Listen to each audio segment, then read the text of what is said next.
4-4:30 वाजता मला सन्माननीय बाळासाहेब आंबेडकरांचा फोन आला आणि बाळासाहेबांनी मला सांगितलं की मला माहिती मिळते की काहीतरी कोम्बिंग ऑपरेशन चाललंय। कोम्बिंग ऑपरेशनच्या संदर्भात खरं म्हणजे साधारण 4-4:30 वाजता मला सन्माननीय बाळासाहेब आंबेडकरांचा फोन आला आणि बाळासाहेबांनी मला सांगितलं की मला माहिती मिळते की काहीतरी कोम्बिंग ऑपरेशन चाललंय।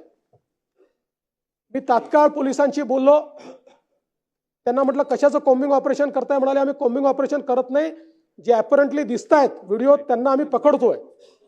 मी त्यांना म्हटलं त्याचाही संदेश चांगला जात नाही।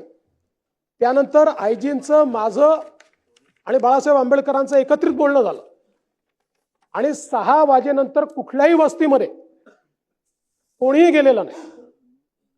6 वाजेनंतर कोणाला अटक देखील केलेली नाही। त्याच्यामुळे अशा प्रकारचं कोम्बिंग ऑपरेशन करण्यात आलंय हे काही योग्य नाही किंवा हे वस्तुस्थितीला धरून नाही।